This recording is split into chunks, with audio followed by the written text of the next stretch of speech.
অন্নপূর্ণা যোজনার টাকা না পেয়ে হিঙ্গলগঞ্জ বিডিও অফিসে মহিলাদের বিক্ষোভ। বৈষম্যের অভিযোগ রূপ নিল হাতাহাতিতে।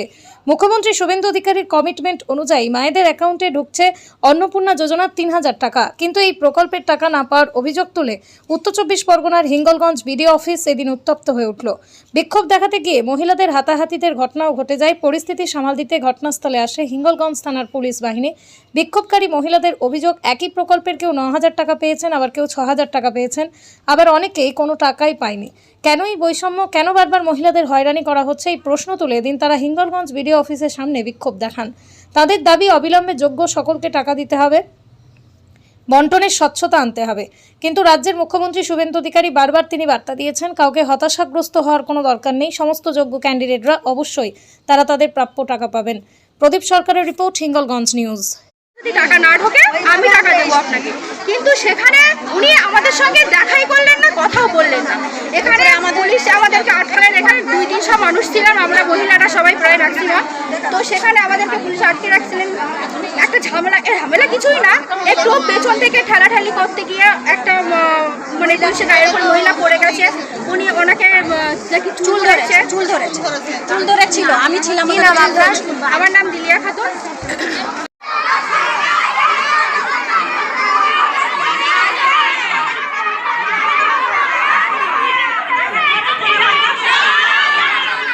আপনাদের যে টাকাটা ঢোকে অন্নপূর্ণা ভান্ডারে, ইনি হচ্ছে নোডাল অফিসার, ঠিক আছে? এই জন্য ইনি এসছেন, ইনি বুঝিয়ে ভালো বলতে পারবেন ব্যাপারটা কি আছে। এবার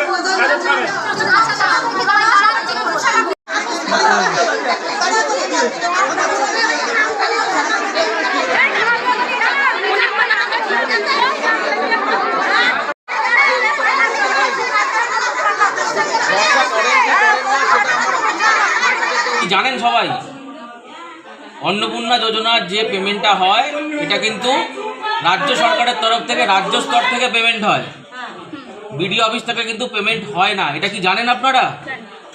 বেশ, প্রথম কথা হচ্ছে এটা। দ্বিতীয় কথা হচ্ছে, এখানে আমাদের কাছে যে অ্যাপ্লিকেশানগুলো পোর্টাল থেকে নেমে এসেছিল, আমরা সেগুলো আমাদের তরফ থেকে চেকিং করে অ্যাপ্রুভাল দিয়ে আমরা ফরওয়ার্ড করেছি। কিন্তু আমাদের ফরওয়ার্ড করা অ্যাপ্রুভাল দেওয়াটাই কিন্তু শেষ অ্যাপ্রুভাল নয়। প্রতিটা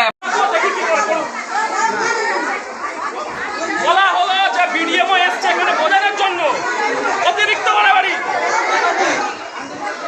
এখন বলছে যে ডিলেটদের টাকা দেওয়া হবে না, কিন্তু আমরা শুনতে চাই যে আমরা কেন পাবো না?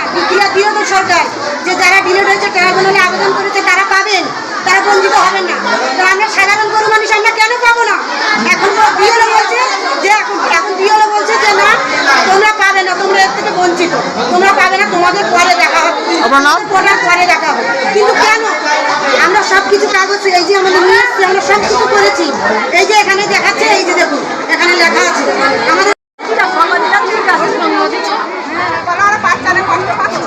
এই হিঙ্গলগঞ্জ নিউজ প্রদীপ সরকারের একটুখানি বাদে দেখতে পাওয়া আজকে বড় চ্যানেল না দেবে তাও বলে দেবে, যে দেবে তা বলে দেবে। কেন মানুষ অবস্থা করাচ্ছে?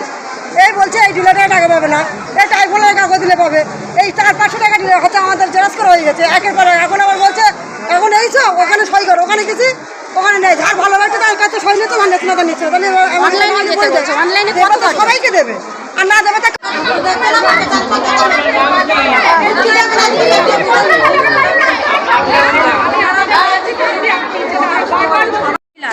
আমরাও চাই কি সবাই যেন অন্নপূর্ণা ভান্ডার পায়। কারুর ঢুকছে, কারুর ঢুকছে না, এটা তো ভালো না। কত মায়েরা এখানে সকালবেলা থেকে অভিযোগ নিয়ে দাঁড়িয়ে আছে, উনি একবারও আমাদের সঙ্গে দেখা করলেন। কে দেখা করলেন না? বিডিও অফিসার আমাদের সঙ্গে একবারও দেখা করলেন। রেখা দিদি, আমরা চাই কি আমাদেরও টাকা ঢুকুক। কেউ পাচ্ছে 9,000, কেউ পাচ্ছে 6,000, কেউ পাচ্ছে 3,000, কেউ পাচ্ছে 1,000। তা ভাবেন কি আমাদের বাড়ির পাশে কেউ যদি 9,000 টাকা পায় আর আমি যদি না পাই, তা এটা ভালো লাগবে? এখন কি চাইছেন? আমরা এটা চাইছি কি আমাদেরও টাকা ঢুকুক, সবার ঢুকুক। বলেছে 20 তারিখের মধ্যে টাকাটা ঢুকে যাবে, এখনো সব আছে। ভোট দিয়েছি, দিদি যখন বলেছিলেন, রেখা দিদি বলেছেন কি আপনারা ভোট দিয়ে আমাকে জিতান, আমি যখন সিটে বসবো আপনারা প্রত্যেক মাসে 3,000 টাকা করে পাবেন। যখন তো বলিনি কি আমাদের ফর্ম নিয়ে এত ছুটতে হবে, অনলাইন করতে হবে। বলা হলো যে বিডিএমও এসছে এখানে বোঝানোর জন্য,